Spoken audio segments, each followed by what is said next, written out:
ഒരു അധ്യാപക ജോലി ആഗ്രഹിക്കുന്ന എല്ലാവരും ഉറ്റുനോക്കുന്ന ഒരു പോസ്റ്റാണ് ഹയർ സെക്കൻഡറി ടീച്ചർ ആവുക എന്ന് പറയുന്നത്. നമ്മുടെ സ്കൂൾ വിദ്യാഭ്യാസത്തിന്റെ ഏറ്റവും ഉയർന്ന ലെവൽ ആയതുകൊണ്ട് തന്നെ ആ ഒരു ടീച്ചർ പദവിക്ക് കിട്ടുന്ന അത്രത്തോളം ഒരു പ്രാധാന്യത്തെക്കുറിച്ച് നമ്മളൊക്കെ അവെയർ ആണ്. ടീച്ചർ ആവാൻ താല്പര്യപ്പെടുന്ന നിങ്ങൾ എല്ലാവർക്കും HSST എക്സാം വളരെ ഇമ്പോർട്ടൻറ്റുമാണ്. HSST വിവിധ വിഷയങ്ങളിലായിട്ടുള്ള നോട്ടിഫിക്കേഷൻ കഴിഞ്ഞ മാസം നമുക്ക് വന്നിട്ടുണ്ടായിരുന്നു. ഫെബ്രുവരി 4 അവസാന തീയതി എന്ന് നമുക്കറിയാം.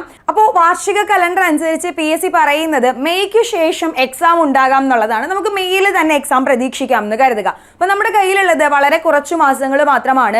HSST എന്ന് പറയുന്ന എക്സാമിന് വളരെ ഹ്യൂജ് ആയിട്ടുള്ള ഒരു സിലബസ് ആണുള്ളത്. അപ്പോൾ അതിനെ എങ്ങനെ ക്ലിയർ ചെയ്യും, അല്ലെങ്കിൽ അതിനെ എങ്ങനെ നമ്മൾ ആ ഒരു സിലബസിനെ കവർ ചെയ്യും എന്നുള്ളതാണ് നമ്മൾ ഇന്നത്തെ വീഡിയോയിൽ ഡിസ്കസ് ചെയ്യാൻ വേണ്ടി പോകുന്നത്. പല സബ്ജക്റ്റുകളിലായിട്ടാണ് HSST നോട്ടിഫിക്കേഷൻ വന്നിട്ടുള്ളത്. എല്ലാ സബ്ജക്റ്റുകാർക്കും ഒരുപോലെ ഉപയോഗിക്കാൻ പറ്റുന്ന ഒരു all in one study plan ആണ് നമ്മൾ ഇന്നത്തെ വീഡിയോയിൽ ഡിസ്കസ് ചെയ്യുന്നത്. സോ എങ്ങനെ നമുക്ക് HSST സിലബസിനെ, ആ ഒരു വലിയ സിലബസിനെ ഒന്ന് മെരുക്കിയെടുക്കാം എന്നുള്ളത് സിമ്പിൾ ആയിട്ടൊന്ന് നോക്കാം. ഞാൻ പറഞ്ഞു നമുക്കൊരു all in one study plan. നിങ്ങളിപ്പോൾ ഇംഗ്ലീഷ് ആണോ, ഫിസിക്സ് ആണോ, കെമിസ്ട്രിയോ, സുവോളജിയോ, ബോട്ടണിയോ, അങ്ങനെ ഏത് വിഷയത്തിൽ പ്രിപ്പയർ ചെയ്യുന്നവരാണെങ്കിലും ഈ ഒരു സ്റ്റഡി പ്ലാൻ നിങ്ങൾക്ക് ഉപകരിക്കുന്നതായിരിക്കും. സ്റ്റഡി പ്ലാനിലേക്ക് പോകുന്നതിന് മുമ്പ് നമുക്ക് സിലബസിന്റെ ആ ഒരു ഔട്ടർ ആ ഒരു കവർ അറിയണം അല്ലേ. നമുക്കറിയാം HSSTയുടെ സിലബസിന് 2 ഭാഗങ്ങൾ അല്ലെ. 100 മാർക്കിന്റെ സിലബസിനെ 2 ഭാഗങ്ങളാക്കിയിട്ടാണ് തിരിച്ചിട്ടുള്ളത്.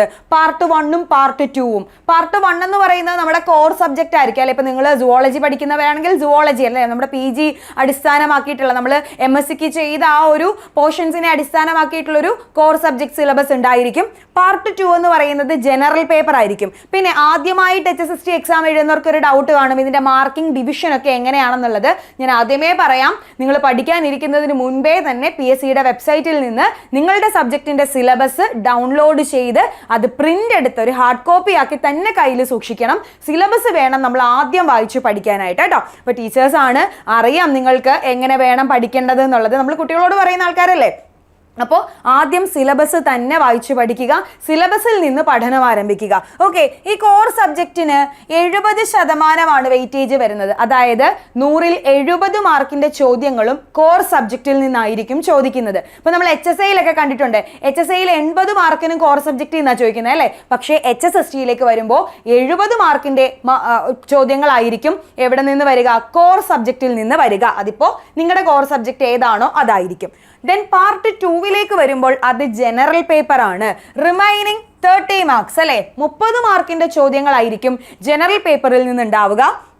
ഈ 30 മാർക്കിൽ 10 വീതം 3 ആയിട്ട് ഡിവൈഡ് ചെയ്തിരിക്കുകയാണ്. അതായത് 30 മാർക്കിലെ ആദ്യത്തെ 10 മാർക്ക് വരുന്നത് ടീച്ചിങ് ആപ്റ്റിറ്റ്യൂഡിൽ നിന്നും റിസർച്ച് മെത്തഡോളജിയിൽ നിന്നുമാണ്. അതായത് ടീച്ചിങ് ആപ്റ്റിറ്റ്യൂഡിലാണ് നമ്മൾ B.Ed കാലഘട്ടത്തിൽ പഠിച്ച സൈക്കോളജി, ഫിലോസഫി, അതുപോലെ നമ്മൾ UGC നെറ്റ് എക്സാമിന് അല്ലെങ്കിൽ CSIR നെറ്റ് എക്സാമിനൊക്കെ നമ്മൾ പ്രിപ്പയർ ചെയ്യുമ്പോൾ ഉള്ള റിസർച്ച് മെത്തഡോളജിയും അതിനകത്താണ് വരുന്നത്. 10 മാർക്കിനുള്ള ചോദ്യങ്ങൾ ആ ഒരു ഏരിയയിൽ നിന്നുണ്ടാകും.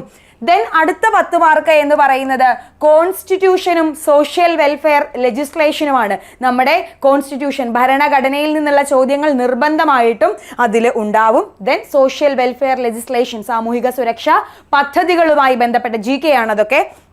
അടുത്ത 10 മാർക്ക് വരുന്നത് കറണ്ട് അഫെയറും കേരള റിനൈസൻസും കൂടെ ചേർന്നിട്ടാണ്. ഇമ്പോർട്ടൻ്റ് ആയിട്ടുള്ള ടോപ്പിക്കുകളാണ് ഈ കോൺസ്റ്റിറ്റ്യൂഷനും കേരള റിനൈസൻസും ഒക്കെ. നമ്മുടെ മാർക്കിനെ ബഹുദൂരം മുന്നിൽ കൊണ്ടുപോകുന്ന സംഭവങ്ങളാണ് constitution, Kerala renaissance, also current affair എന്ന് പറയുന്നത്. സോ 30 മാർക്കിന്റെ ജനറൽ പേപ്പറിനെ ഇങ്ങനെയാണ് ഡിവൈഡ് ചെയ്ത് വെച്ചിരിക്കുന്നത്. അങ്ങനെ 100 മാർക്കിന്റെ ചോദ്യങ്ങളാണ് HSST ഏത് വിഷയമാണെങ്കിലും സിലബസിലുള്ളത്. 70 മാർക്കിന്റെ ചോദ്യങ്ങൾ കോർ സബ്ജക്റ്റ്, 30 മാർക്കിന്റെ ചോദ്യങ്ങൾ ജനറൽ പേപ്പർ. ആ 30 മാർക്കിന്റെ ജനറൽ പേപ്പറിൽ ഈ വക കാര്യങ്ങളാണ് നമുക്ക് പഠിക്കാനുള്ളത്. ഓക്കെ, അപ്പൊ സിലബസിനെ കുറിച്ച് നമ്മളൊന്ന് മനസ്സിലാക്കിയ സ്ഥിതിക്ക് നമുക്ക് ഈ ഒരു സിലബസിനെ ഒന്ന് മെരുക്കിയെടുക്കണം അല്ലെ. വളരെ കുറഞ്ഞ സമയമേ നമ്മുടെ മുമ്പിലുള്ളൂ. മിക്കപ്പോഴും നിങ്ങൾ പലരും സ്കൂളുകളിലൊക്കെ ജോലി ചെയ്യുന്നവരാ, സ്കൂളുകളിലോ കോളേജുകളിലോ ഒക്കെ പഠിപ്പിക്കുന്നവരായിരിക്കും. നിങ്ങൾ ആ ഒരു വെക്കേഷൻ സമയത്തെ മുൻനിർത്തിയിട്ടായിരിക്കും ഇരിക്കുന്നത് അല്ലെ. 2 മാസം കൂടെ കഴിഞ്ഞാൽ മാർച്ചിൽ സ്കൂൾ പൂട്ടും, വെക്കേഷൻ ആകും. ആ April May സമയത്ത് കൂടുതൽ നേരം ഇതിന് വേണ്ടിയിട്ട് ഇൻവെസ്റ്റ് ചെയ്യാം, പഠിക്കാം എന്നൊക്കെ. ഏപ്രിൽ ഒരു 30 ദിവസം നമുക്ക് കിട്ടുമായിരിക്കും. മെയ്യിലായിരിക്കും ചിലപ്പോൾ നമ്മുടെ എക്സാം വരുന്നത്. അപ്പം നമുക്ക് ഇതിനെ വേണ്ട വിധം ഒന്ന് ഉപയോഗിക്കാനായിട്ട് പറ്റിയെന്ന് വരത്തില്ല. സോ നിങ്ങൾ ഈ ജനുവരിയിൽ അല്ലെങ്കിൽ ഫെബ്രുവരിയിൽ തന്നെ നിങ്ങൾ എന്ത് ചെയ്യുക, പഠിക്കാനായിട്ട് തുടങ്ങുക എന്നാണ് എനിക്ക് പറയാനുള്ളത്. അപ്പോൾ നമുക്കൊരു 3 ഫേസിലായിട്ട് നമുക്ക് എന്ത് ചെയ്യാൻ പറ്റും, ഒരു 3 ഫേസുകളാക്കി നമ്മുടെ ഒരു സിലബസിനെ അങ്ങോട്ട് ഡിവൈഡ് ചെയ്ത് കഴിഞ്ഞാൽ 3 ഘട്ടങ്ങളായിട്ട് നമുക്ക് ആ സിലബസ് കവർ ചെയ്യാനായിട്ട് പറ്റും. അപ്പോൾ അത് എങ്ങനെയാണ് എന്ന് പറയുന്നതിന് മുൻപ് ഇത് വളരെ എഫക്റ്റീവ് ആയിട്ടുള്ള ഒരു മെത്തേഡാണ് ഞാൻ ഈ പറയാൻ പോകുന്നത്. ഇതേ എഫക്റ്റീവ് മെത്തേഡ് ഉപയോഗിച്ചുകൊണ്ട് തന്നെ, അല്ലെങ്കിൽ ഇതിലും കൂടുതൽ എഫക്റ്റീവ് മെത്തേഡ് ഉപയോഗിച്ചുകൊണ്ട് ഒരു HSST സ്പെഷ്യൽ ക്രാഷ് ബാച്ച് എൻട്രിയിൽ ആരംഭിക്കുന്നുണ്ട്. ഫെബ്രുവരി 1st വീക്ക് തന്നെ ആരംഭിക്കും. അപ്പോൾ ആ കോഴ്സിനെ കുറിച്ച് കൂടുതൽ അറിയാനുള്ള നമ്പറും അതുപോലെ തന്നെ ലിങ്കും ഒക്കെ ഞാൻ കമന്റ് ബോക്സിൽ കൊടുത്തേക്കാം. സോ അല്ലെങ്കിൽ സ്ക്രോൾ ചെയ്ത് പോകുന്ന നമ്പറിൽ നിങ്ങൾക്ക് കോൺടാക്ട് ചെയ്യാം. 120 ദിവസങ്ങൾ കൊണ്ട്, ഇനി വരുന്ന 3-4 മാസങ്ങൾ കൊണ്ട് നിങ്ങൾക്ക് എന്ത് ചെയ്യാം, HSST ഫുൾ സിലബസ് അത് ഏത് സബ്ജക്റ്റ് ആണെങ്കിലും കവർ ചെയ്ത് വളരെ കോൺഫിഡൻ്റ് ആയിട്ട് എക്സാം ഹാളിലേക്ക് പോകാൻ പറ്റും. കോർ സബ്ജക്റ്റിന് ഇമ്പോർട്ടൻസ് കൊടുത്തുകൊണ്ട്, ജനറൽ പേപ്പറിന്റെ വെയിറ്റേജിന് ഇമ്പോർട്ടൻസ് കൊടുത്തുകൊണ്ട് തന്നെ ആയിരിക്കും ഈ ഒരു കോഴ്സ് പോകുന്നത്. ക്രാഷ് ബാച്ച് ആയതുകൊണ്ട് പല പോർഷൻസും സ്കിപ്പ് ചെയ്യുമോ എന്നുള്ള ഡൗട്ടൊക്കെ കാണും. അങ്ങനെയുള്ള ഡൗട്ടുകൾ ഒന്നും നിങ്ങൾക്ക് വേണ്ട. നമുക്കതെല്ലാം കവർ ചെയ്ത് കംപ്ലീറ്റ് സിലബസ് ഓറിയന്റഡ് ആയിട്ടുള്ള 120 ദിവസത്തെ ക്രാഷ് ബാച്ച് ആണ് എൻട്രിയിൽ ആരംഭിക്കാൻ വേണ്ടി പോകുന്നത്. ഫെബ്രുവരി ആദ്യ വാരം തന്നെ ആരംഭിക്കും. അത് ഏത് സബ്ജക്ട്, നിങ്ങളിപ്പോൾ ഇംഗ്ലീഷ് ആയിക്കോട്ടെ, മാത്സ് ആയിക്കോട്ടെ, ഫിസിക്സോ കെമിസ്ട്രിയോ സുവോളജിയോ ബോട്ടണിയോ അങ്ങനെ ഏത് സബ്ജക്റ്റിൽ HSST പ്രിപ്പയർ ചെയ്യാൻ ഇരിക്കുന്നവരാണെങ്കിലും ഈ ഒരു ബാച്ച് ഉപകാരപ്പെടും. അപ്പോൾ മറക്കണ്ട, താഴെ കാണുന്ന നമ്പറിലോ അല്ലെങ്കിൽ കമന്റ് ബോക്സിൽ പിൻ ചെയ്ത് കൊടുത്തിരിക്കുന്ന ലിങ്കിലോ ക്ലിക്ക് ചെയ്തിട്ട് കോഴ്സിന്റെ വിശദ വിവരങ്ങൾ നിങ്ങൾക്ക് അറിയാം. Okay, then coming back to നമ്മുടെ ആ ഒരു സ്റ്റഡി പ്ലാൻ. ആദ്യത്തെ ഫേസ് നമ്മൾ പറഞ്ഞല്ലേ 3 ഫേസ് ഉണ്ടാവുക എന്ന്. ആദ്യത്തെ ഫേസിൽ നിങ്ങൾ ഒരു ദിവസം 6 മണിക്കൂർ പഠിക്കാനായിട്ട് മാറ്റി വെക്കണം. ഒരു ദിവസം 6 മണിക്കൂർ. നമുക്ക് 24 മണിക്കൂറുണ്ട് അല്ലേ? 24 മണിക്കൂറിൽ 6 മണിക്കൂർ, 1/4 ഭാഗം മാത്രമേ നമ്മൾ പഠിക്കാനായിട്ട് എടുക്കുന്നുള്ളൂ. സിമ്പിൾ ആയിട്ട് പറ്റുന്ന കാര്യമാണ്. അപ്പോൾ 6 മണിക്കൂർ ഒരു ദിവസം പഠിക്കാനായിട്ട് ഇൻവെസ്റ്റ് ചെയ്ത് കഴിഞ്ഞാൽ നിങ്ങൾക്ക് ഫേസ് 1 കവർ ചെയ്യാം. ഫേസ് 1 നമ്മൾ എന്തൊക്കെ നോക്കണമെന്ന് അറിയാമോ? ഫൗണ്ടേഷൻ ആൻഡ് ജനറൽ പേപ്പർ എന്നാണ് നമ്മൾ ഫേസ് 1 കൊടുത്തേക്കുന്ന പേര് സൂചിപ്പിക്കുന്നത് പോലെ തന്നെ നമുക്കറിയാം നമ്മുടെ കോർ സബ്ജക്റ്റ് അല്ലേ, നമ്മുടെ കോർ സബ്ജക്റ്റിന്റെ സിലബസ് എത്ര മൊഡ്യൂളുകൾ ഉണ്ടെന്ന് അറിയാം നിങ്ങൾക്ക്? ഏത് സബ്ജക്റ്റിന്റെ HSST ആണെങ്കിലും കോർ സബ്ജക്റ്റിന്റെ 8 മൊഡ്യൂളുകളാണ് സിലബസിൽ പറഞ്ഞേക്കുന്നത്. 8 മൊഡ്യൂളുകൾ.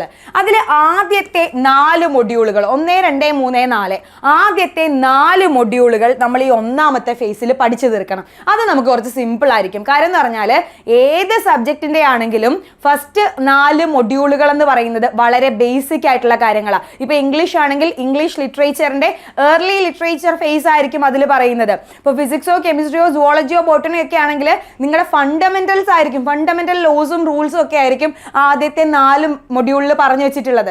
സോ ഫസ്റ്റ് 4 മൊഡ്യൂൾസ് ആദ്യത്തെ ഒരു ഫേസിൽ നിങ്ങൾ പഠിക്കാനായിട്ട് നോക്കുക. ഇത് ഇത്രയും പഠിക്കാനായിട്ട് നമ്മുടെ 6 മണിക്കൂറല്ലേ നമ്മൾ ഡെയിലി പഠിക്കേണ്ടതെന്ന് പറഞ്ഞത്. അതിൽ 4 മണിക്കൂർ, 6ൽ 4 മണിക്കൂറും നമ്മുടെ കോർ സബ്ജക്റ്റ് പഠിക്കാനായിട്ട് നിങ്ങൾ മാറ്റി വെക്കുക. ദെൻ ജനറൽ പേപ്പർ, ബാക്കിയുള്ള 2 മണിക്കൂർ ആയിരിക്കണം നമ്മൾ ജനറൽ പേപ്പർ പഠിക്കേണ്ടതായിട്ടുള്ളത്. ജനറൽ പേപ്പറിൽ ഈ ഒരു ഫേസിൽ നിങ്ങൾ നോക്കേണ്ടത് ടീച്ചിങ് ആപ്റ്റിറ്റ്യൂഡും കോൺസ്റ്റിറ്റ്യൂഷനുമാണ്. നിങ്ങൾക്ക് ഇഷ്ടമുള്ള അത്രയും ദിവസം എടുത്ത് ഇത് പഠിക്കാം. കാര്യം ഇത്ര ദിവസം കൊണ്ട് പഠിക്കൂ, ഇന്നത് പഠിക്കൂ എന്നൊക്കെ പറഞ്ഞു കഴിഞ്ഞാൽ ചിലപ്പോൾ നിങ്ങൾക്ക് ഓരോരുത്തരെയും ഗ്രാസ്പിംഗ് പവർ പലതായിരിക്കും അല്ലെ, എല്ലാവർക്കും ഒരേപോലെ വേഗത്തിൽ പഠിക്കാൻ പറ്റണമെന്നില്ല. സോ നിങ്ങളുടെ ഒരു കൺവീനിയൻസ് അനുസരിച്ച് നിങ്ങൾക്ക് ഇതിൽ ഓൾട്ടറേഷൻസ് വരുത്താം. ഓക്കെ, അപ്പൊ ഇത്രയും കാര്യങ്ങളിൽ നിങ്ങൾ കൂടുതൽ ഫോക്കസ് കൊടുക്കുക. ഒരു ദിവസം 6 മണിക്കൂർ പഠിക്കുക. കോർ സബ്ജക്റ്റിന്റെ ആദ്യത്തെ 4 മൊഡ്യൂളുകൾ കവർ ചെയ്യുക. ജനറൽ പേപ്പറിൽ കോൺസ്റ്റിറ്റ്യൂഷനും ടീച്ചിങ് ആപ്റ്റിറ്റ്യൂഡും കംപ്ലീറ്റ് ചെയ്യുക. ഇത്രയും കാര്യങ്ങൾ പഠിച്ചു കഴിഞ്ഞാൽ ഫേസ് 1 അവിടെ തീരുകയാണ്. ഓക്കെ, അപ്പൊ ഫേസ് 2ലേക്ക് നമുക്ക് പോവാം. ഫേസ് 2 എന്ന് പറയുമ്പോഴും അവിടെയും സെയിം ആണ്. 6 മണിക്കൂർ ഒരു ദിവസം നിങ്ങൾ പഠിക്കേണ്ടതായിട്ടുണ്ട്. ഇവിടെ നമ്മൾ ഈ ഒരു ഫേസിന് കൊടുത്തേക്കുന്ന പേര് അഡ്വാൻസ്ഡ് ടോപ്പിക്സ് ആൻഡ് മെത്തഡോളജി എന്ന്. അതായത് കോർ സബ്ജക്റ്റിലെ ഫണ്ടമെന്റൽ ആയിട്ടുള്ള 4 മൊഡ്യൂളുകൾ നമ്മൾ പഠിച്ചു കഴിഞ്ഞു. ഇനി നമ്മൾ പഠിക്കാൻ പോകുന്നത് 5 മുതൽ 8 വരെയുള്ള അടുത്ത 4 മൊഡ്യൂളുകൾ, ലാസ്റ്റ് 4 മൊഡ്യൂളുകളാണ്. ഈ മൊഡ്യൂളുകളുടെ പ്രത്യേകത എന്തായിരിക്കും? അത് കുറെ കൂടി ഡെപ്തിലുള്ള കാര്യങ്ങളായിരിക്കും അല്ലെ പറയുന്നത്, കുറച്ചും കൂടി അഡ്വാൻസ്ഡ് ആയിട്ടുള്ള കാര്യങ്ങളായിരിക്കും പറയുന്നത്. സോ അത് പഠിക്കുക. ദെൻ ജനറൽ പേപ്പറിൽ നമ്മൾ റിസർച്ച് മെത്തഡോളജിയും സോഷ്യൽ വെൽഫെയർ ലെജിസ്ലേഷൻസും പഠിക്കാനായിട്ട് തുടങ്ങുക. അപ്പോൾ ഇത്രയും കാര്യങ്ങളാണ് ഫേസ് 2 ചെയ്യേണ്ടത്. നമ്മൾ ഫേസ് 1 പറഞ്ഞ പോലെ തന്നെ 6 മണിക്കൂർ ഒരു ദിവസം പഠിക്കണം. അതിൽ 4 മണിക്കൂർ എന്ന് പറയുന്നത് എന്തിനു വേണ്ടി മാറ്റി വെക്കുക? നമ്മുടെ മെയിൻ പേപ്പറിന് വേണ്ടി മാറ്റി വെക്കുക, കോർ സബ്ജക്റ്റിന് മാറ്റി വെക്കുക. ബാക്കിയുള്ള 2 മണിക്കൂർ ജനറൽ പേപ്പറിന് വേണ്ടിയിട്ടും മാറ്റി വെക്കാനായിട്ട് നോക്കുക. ദെൻ നമ്മുടെ അടുത്ത ഫേസ്, മൂന്നാമത്തെ ഫേസ് എന്ന് പറയുന്നത്, മൂന്നാമത്തെ ഫേസിലും 6 മണിക്കൂർ വീതം തന്നെ നിങ്ങൾ പഠിക്കാനായിട്ട് നോക്കുക. ഇവിടെ വരുമ്പോഴേക്കും 2 ഫേസ് കഴിയുമ്പോഴേ നമ്മൾ നമ്മുടെ കോർ സബ്ജക്റ്റ് കവർ ചെയ്ത് കഴിഞ്ഞു. കോർ സബ്ജക്റ്റിന്റെ 8 മൊഡ്യൂൾ നമ്മൾ കവർ ചെയ്ത് കഴിഞ്ഞു. ഇനി നമ്മൾ ചെയ്യാൻ വേണ്ടി പോകുന്നത് ഫൈനൽ സ്പ്രിന്റിൽ നിങ്ങൾ ചെയ്യേണ്ട കാര്യം എന്ന് പറഞ്ഞാൽ കോർ സബ്ജക്റ്റിന്റെ PYQs പ്രാക്ടീസ് ചെയ്യുക. ഓക്കെ, എത്രത്തോളം PYQs പ്രാക്ടീസ് ചെയ്യുന്നോ അത്രത്തോളം നമുക്ക് ക്വസ്റ്റ്യൻ പാറ്റേൺസുമായിട്ട് നമ്മൾ ആ ഒരു ഫെമിലിയാരിറ്റി നമുക്ക് വരും, കുറച്ചുകൂടി നമ്മൾ അതുമായിട്ട് അടുപ്പം നമുക്ക് വരും. സോ വെറുതെ നിങ്ങൾ പുസ്തകത്തിലുള്ള കാര്യങ്ങൾ പഠിച്ചത് കൊണ്ടായില്ല, പരീക്ഷ എഴുതി തന്നെ പഠിക്കണം. സോ മാക്സിമം PYQs പ്രാക്ടീസ് ചെയ്യുക, മോക്ക് ടെസ്റ്റുകൾ അറ്റൻഡ് ചെയ്യുക. പിന്നെ PYQs പ്രാക്ടീസ് ചെയ്യുമ്പോൾ ഒരിക്കലും പ്രീവിയസ്ലി നടന്നിട്ടുള്ള HSST എക്സാമിൻ്റെ ക്വസ്റ്റ്യൻസ് മാത്രം നിങ്ങൾ ഫോക്കസ് ചെയ്യരുത്. ഇവിടെ PYQ എന്ന് പറയുമ്പോൾ നിങ്ങൾക്ക് HSSTയുടെ ക്വസ്റ്റ്യൻസ് എടുക്കാം, നമ്മുടെ LBS സെന്റർ നടത്തുന്ന സെറ്റ് എക്സാമിന്റെ ക്വസ്റ്റ്യൻസ് എടുക്കാം. നിങ്ങളുടെ കോർ സബ്ജക്റ്റിന്റെ ക്വസ്റ്റ്യൻസിന്റെ കാര്യമാണ് പറയുന്നത്, സെറ്റിന്റെ എടുക്കാം. അതുപോലെ തന്നെ നെറ്റ് എക്സാമിന്റെ ക്വസ്റ്റ്യൻസ് നിങ്ങൾക്ക് എടുക്കാം. Okay, set, net, HSST, even HSAയുടെ ക്വസ്റ്റ്യൻസ് പോലും നിങ്ങൾക്ക് ഫോക്കസ് ചെയ്യാനായിട്ട് പറ്റും. കാര്യം ഇപ്പോൾ കഴിഞ്ഞ് നടന്ന HSAയുടെ ഒക്കെ ക്വസ്റ്റ്യൻസ് എന്ന് പറഞ്ഞാൽ നല്ല പാറ്റേണിലാണ്, നല്ല ഹൈ ലെവൽ പാറ്റേണിൽ വന്നിട്ടുള്ള ക്വസ്റ്റ്യൻസ്. സോ നമുക്ക് അതിനെയും PYQ പ്രാക്ടീസിൽ എടുക്കാൻ വേണ്ടി പറ്റും. So HSST, set, net, HSA പോലുള്ള പരീക്ഷകളുടെ ഒക്കെ നിങ്ങൾ, അല്ലെങ്കിൽ നമ്മുടെ KV exams, Eklavya model residential സ്കൂളുകളിലേക്കുള്ള എക്സാംസ്, ഇതൊക്കെ നടന്നിട്ടുണ്ട്. നവോദയ സ്കൂളുകളിലേക്കുള്ള എക്സാം നടന്നിട്ടുണ്ട്. ഇതിൻ്റെ ഒക്കെ ക്വസ്റ്റ്യൻസ് നിങ്ങൾക്ക് ഈ PYQ പ്രാക്ടീസിൽ ഉൾപ്പെടുത്താം. ഒരിക്കലും നമ്മൾ പങ്കെടുക്കുന്ന അല്ലെങ്കിൽ നമ്മൾ എഴുതാൻ പോകുന്ന പരീക്ഷയെ മാത്രമായിരിക്കരുത് ഫോക്കസ് ചെയ്യേണ്ടത്. PYQവിൻ്റെ കേസിൽ നമ്മുടെ സബ്ജക്റ്റുമായിട്ട് ബന്ധപ്പെട്ടിട്ടുള്ള എല്ലാം നമുക്ക് എടുക്കാനായിട്ട് സാധിക്കും. ഓക്കെ, ദെൻ നമ്മൾ ജനറൽ പേപ്പറിലേക്ക് വരികയാണ്. ജനറൽ പേപ്പറിൽ നിങ്ങൾ കറണ്ട് അഫെയർ, അപ്പോൾ കറണ്ട് അഫെയറിന് നമ്മൾ ഇതുവരെ എടുത്തിട്ടില്ലായിരുന്നു നമ്മുടെ സിലബസിൽ. അപ്പോൾ കറണ്ട് അഫെയർ എത്ര കാലത്തത് പഠിക്കണം എന്ന് നിങ്ങൾക്ക് ഡൗട്ട് ആയിരിക്കും അല്ലേ? അപ്പോൾ കറണ്ട് അഫെയർ അവസാനത്തെ 1 വർഷത്തെ കറണ്ട് അഫെയർ നിങ്ങളുടെ കയ്യിൽ ഭദ്രമായിരിക്കണം. ലാസ്റ്റ് 1 ഇയറിൻ്റെ കറണ്ട് അഫെയർ എന്ത് ചോദിച്ചാലും പറയാൻ നിങ്ങൾ റെഡി ആയിരിക്കണം. അത്രയും നന്നായിട്ട് തന്നെ പഠിക്കണം. പിന്നെ ഈ പഠിച്ചു പോകുന്നതിൻ്റെ ഇടയിൽ ഡെയിലി കറണ്ട് അഫെയർ അപ്ഡേറ്റ് ചെയ്ത് പോയാൽ മതിയാകും കേട്ടോ. അതോടൊപ്പം തന്നെ കേരള റിനൈസൻസ്, പ്രധാനപ്പെട്ട നവോത്ഥാന നേതാക്കന്മാരൊക്കെ, അവരുടെ സംഭാവനകൾ എന്തൊക്കെ, അതുപോലെ സാഹിത്യവുമായിട്ട് ബന്ധപ്പെട്ടിരിക്കുന്ന മലയാള സാഹിത്യവുമായി ബന്ധപ്പെട്ട കാര്യങ്ങളൊക്കെ നമുക്ക് പഠിക്കാനുണ്ടല്ലേ ആ ഒരു ജനറൽ പേപ്പറിൽ. അങ്ങനെയുള്ള കാര്യങ്ങളൊക്കെ അവിടെ നോക്കുക. വളരെ ചെറിയ കാര്യങ്ങളാണ്, അത് നമുക്ക് പെട്ടെന്ന് ഓർമ്മയിൽ നിൽക്കുന്ന കാര്യവുമാണ്. ഈ ഒരു കേരള റിനൈസൻസിന്റെ ഭാഗത്ത് നിന്നൊക്കെ സ്റ്റേറ്റ്മെന്റ് ചോദ്യങ്ങളൊക്കെ വരാനായിട്ട് സാധ്യതയുണ്ട്. കാര്യം കഴിഞ്ഞ വർഷം നടന്ന, ഇതിനു മുൻപ് HSST എക്സാം നടന്ന മലയാളം, കമ്പ്യൂട്ടർ സയൻസ്, ഹിസ്റ്ററി പോലുള്ള വിഷയങ്ങളിലൊക്കെ നമുക്ക് ഇത്തരത്തിൽ സ്റ്റേറ്റ്മെന്റ് ചോദ്യങ്ങൾ കാണാൻ പറ്റിയിട്ടുണ്ടായിരുന്നു ജനറൽ പേപ്പറിൽ നിന്ന് വരെ. അപ്പോൾ അതുകൊണ്ട് അങ്ങനെയും ചോദിക്കാനുള്ള സാധ്യതയുണ്ട് കേട്ടോ. അപ്പോൾ നമ്മുടെ മൂന്നാമത്തെ ഫേസ്, ലാസ്റ്റ് ഫേസിൽ നമ്മൾ കോർ സബ്ജക്റ്റിന്റെ PYQs പ്രാക്ടീസ് ചെയ്യുന്നു. ജനറൽ പേപ്പറിൽ നമ്മൾ കറണ്ട് അഫെയർ, ലാസ്റ്റ് 1 ഇയറിന്റെ കറണ്ട് അഫെയർ പഠിക്കുന്നു. ദെൻ കേരള റിനൈസൻസും പഠിക്കുന്നു. ഈ 3 ഫേസ് കഴിയുമ്പോഴേക്കും നമ്മുടെ സിലബസ് കംപ്ലീറ്റ് ആക്കാനായിട്ട് നമുക്ക് പറ്റും. ഈ ഓരോ ഫേസിലും ഞാൻ നിങ്ങളോട് പറഞ്ഞത് 6 മണിക്കൂർ ഒരു ദിവസം പഠിക്കുക എന്ന് മാത്രമാണ്. എത്ര ദിവസം കൊണ്ട് ഇത് കംപ്ലീറ്റ് ചെയ്യണമെന്നുള്ളത് നിങ്ങൾക്ക് തീരുമാനിക്കാം. പക്ഷേ 6 മണിക്കൂർ ഒരു ദിവസം നിങ്ങൾ ചിലവഴിക്കുകയാണെങ്കിൽ തീർച്ചയായിട്ടും ഒരു 45 to 60 ദിവസങ്ങൾ കൊണ്ട് നിങ്ങൾക്ക് ഈ ഫുൾ സിലബസ് ഈ ഒരു രീതിയിൽ കവർ ചെയ്യാനായിട്ട് പറ്റും. ട്രസ്റ്റ് മീ, ഒരു 2 മാസം കൊണ്ട് നിങ്ങൾക്ക് HSSTയുടെ സിലബസ് കവർ ചെയ്യാൻ പറ്റും. ഒരു ദിവസം കൺസിസ്റ്റന്റ് ആയിട്ട് 6 മണിക്കൂർ ചിലവഴിക്കാൻ, ഇതേ രീതിയിൽ ചിലവഴിക്കാൻ നിങ്ങൾ തയ്യാറാണെങ്കിൽ. അപ്പോൾ എപ്പോഴും മനസ്സിലാക്കുക, നിങ്ങളിപ്പം ടീച്ചിങ് ഫീൽഡിലേക്കൊക്കെ കയറിയവർ ഒരുപാട് പേരുണ്ടാകും. നിങ്ങൾ നേരിടുന്ന ഏറ്റവും വലിയ വെല്ലുവിളി എന്ന് പറയുന്നത് ഈ സബ്ജക്റ്റുകളിൽ നിന്നൊക്കെ ഒരു ടച്ചേ വിട്ടുപോയി. സ്കൂളിലും കോളേജിലും ഒക്കെ പുസ്തകത്തിൽ മാത്രം ഒതുങ്ങി നിന്ന് പഠിപ്പിച്ച് നമുക്ക് എന്ത് ചെയ്തു, നമ്മുടെ ആ ഒരു സബ്ജക്റ്റുമായിട്ടുള്ള ടച്ച് വിട്ടുപോയി, പ്രായം ഒരുപാടായിപ്പോയി അല്ലെ, അവസാന ചാൻസിലൊക്കെ നിൽക്കുന്നവർ കുറേ പേര് കാണും. അപ്പോൾ നിങ്ങൾ ടീച്ചേഴ്സ് പറയാൻ പോകുന്നത് എന്തായിരിക്കും, ടച്ച് വിട്ടുപോയി, മറന്നുപോയി, ഈ പ്രായത്തിൽ ഇതൊക്കെ എങ്ങനെ റെക്കഗ്നൈസ് ചെയ്യും, അല്ലെങ്കിൽ ഇതിങ്ങനെ റിട്ടേൺ ചെയ്യും, ഇങ്ങനെയുള്ള ഒരുപാട് സംശയങ്ങൾ നിങ്ങൾക്കുണ്ട്. പക്ഷെ ഒരു കാര്യം പറയാം, നമ്മൾ ഈ ഒരു രീതിയിൽ കൺസിസ്റ്റന്റ് ആയിട്ട് പഠിച്ച്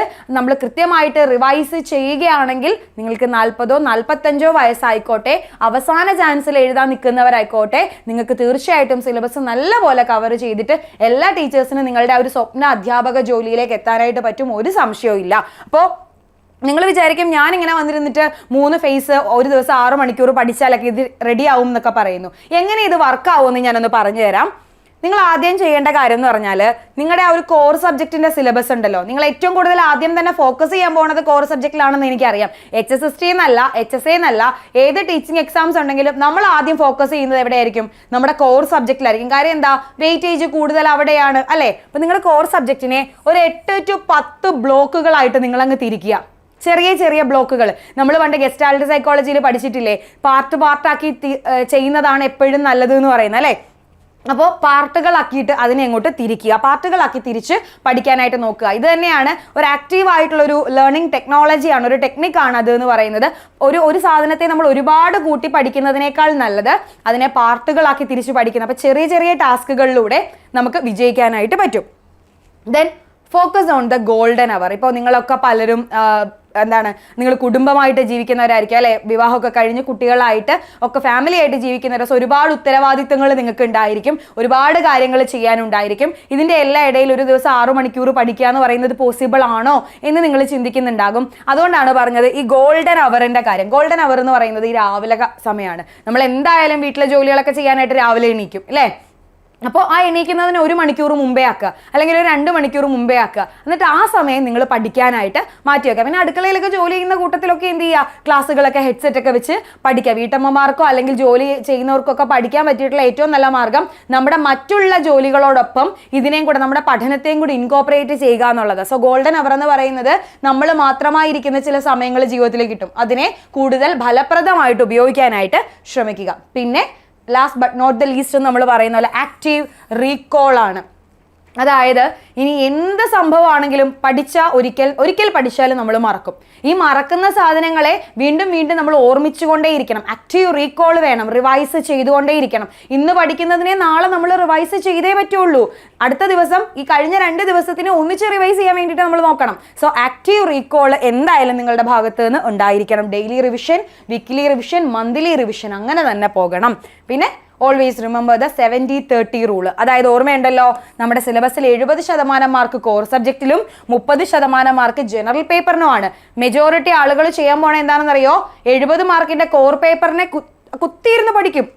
നമ്മുടെ കയ്യിൽ PGയുടെയും ഒക്കെ റെഫറൻസ് ടെക്സ്റ്റ് ഉണ്ട്. നമ്മൾ എന്ത് ചെയ്യും, ഇഷ്ടംമാതിരി മെറ്റീരിയൽ ഉണ്ട്, നമ്മൾ അതെല്ലാം എടുത്തു വെച്ചിട്ട് കോർ സബ്ജക്റ്റ് പഠിക്കും അല്ലേ? നിങ്ങൾ എല്ലാവരും അങ്ങനെ ആയിരിക്കും ചെയ്യുന്നത്. അപ്പോൾ അവിടെ ആരെയാ തഴയുന്നത്? ജനറൽ പേപ്പറോ 30 മാർക്കല്ലേ ഉള്ളൂ, അതിന് എങ്ങ് തഴയും. പക്ഷെ ഒരു കാര്യം പറയട്ടെ, ജനറൽ പേപ്പറിന് കൃത്യമായ ഫോക്കസ് കൊടുക്കുകയാണെന്നുണ്ടെങ്കിൽ തീർച്ചയായിട്ടും നമ്മുടെ ആ ഒരു റാങ്ക് ലിസ്റ്റിൽ നമ്മൾ ഒരുപാട് മുന്നിൽ പോകും. ജനറൽ പേപ്പറിൽ 30-ൽ ഒരു 20 മാർക്കെങ്കിലും സ്കോർ ചെയ്യാൻ, അല്ലെങ്കിൽ ഒരു 25 മാർക്കെങ്കിലും നിങ്ങൾക്ക് സ്കോർ ചെയ്യാൻ പറ്റിയ നിങ്ങളുടെ മാർക്ക് അത്രത്തോളം മുന്നിൽ പോകാനായിട്ട് സാധ്യത ഉണ്ട്. സോ ഒരിക്കലും ജനറൽ പേപ്പറിനെ ഇഗ്നോർ ചെയ്യരുത്. കോർ സബ്ജക്റ്റിന് കൊടുക്കുന്ന അതേ ഇമ്പോർട്ടൻസ് ജനറൽ പേപ്പറിനും നിങ്ങൾ കൊടുക്കാനായിട്ട് നോക്കുക. ഓക്കെ, അപ്പോൾ ഇത്രയും കാര്യങ്ങൾ ശ്രദ്ധിച്ചാൽ തന്നെ എന്ത് ചെയ്യാൻ പറ്റും, നമ്മുടെ HSSTയുടെ ഒരു സിലബസ് കംപ്ലീറ്റ്ലി കവർ ചെയ്ത് മെയിൽ നടക്കാൻ പോകുന്നത്. നമ്മൾ മെയിൽ തന്നെ എക്സാമിന് എക്സ്പെക്ട് ചെയ്തു കേട്ടോ. മെയ്ക്കും ജൂലൈക്കും ഇടയിലാണ് നടക്കുന്നതെന്ന് PSC പറഞ്ഞിട്ടുണ്ട്. സോ നമ്മൾ ജൂണെന്നോ ജൂലൈ എന്നോ ഒരു ചിന്ത പോലും നമുക്ക് വേണ്ട. നമ്മുടെ പരീക്ഷ മെയിലാണ് എന്ന ഒരു ഉറച്ച വിശ്വാസത്തിൽ നിങ്ങൾ പഠിച്ചു തുടങ്ങിക്കൊള്ളുക. ഇന്ന് പഠിക്കാനിരുന്നാൽ അത്രയും നല്ലത് എന്ന ഉഷാറായിട്ട്. ഈ വീഡിയോ നിങ്ങൾ എപ്പോഴാണോ കാണുന്നത്, ചിലപ്പോൾ നിങ്ങൾ ഇത് അപ്ലോഡ് ചെയ്ത ദിവസം തന്നെ കാണും, ചിലപ്പോൾ 2 ദിവസം കഴിഞ്ഞിട്ടായിരിക്കും കാണുന്നത്, ചിലപ്പോൾ ഒരാഴ്ച കഴിഞ്ഞിട്ടായിരിക്കും കാണുന്നത്. എത്ര ദിവസം കഴിഞ്ഞിട്ടാണെങ്കിലും ഇത് കാണുന്ന അല്ലെങ്കിൽ ഇത് കേൾക്കുന്ന അന്ന് തന്നെ നിങ്ങൾ പഠിക്കാനായിട്ടിരിക്കുക. സിലബസ് ഒക്കെ അങ്ങ് ഡൗൺലോഡ് ചെയ്ത് പ്രിന്റ് എടുത്ത് വെച്ച് പുസ്തകങ്ങളൊക്കെ കൂട്ടി വെച്ച് നമ്മുടെ കോഴ്സൊക്കെ ഒന്ന് എടുത്ത് വൃത്തിയായിട്ട് പഠിക്കാനായിട്ട് ശ്രമിക്കുക. ഇടയിൽ ഞാൻ പറഞ്ഞ കാര്യം മറക്കരുത്. 120 ദിവസത്തിന്റെ ഇത്രയും സിസ്റ്റമാറ്റിക് ആയിട്ട് നിങ്ങൾക്ക് ഞങ്ങൾ ഈ കാര്യം പറഞ്ഞു തരുന്നുണ്ടെങ്കിൽ തീർച്ചയായിട്ടും നമ്മുടെ കോഴ്സിലും ആ ഒരു സിസ്റ്റമാറ്റിക് വേ ആയിരിക്കും ഉണ്ടാവുക.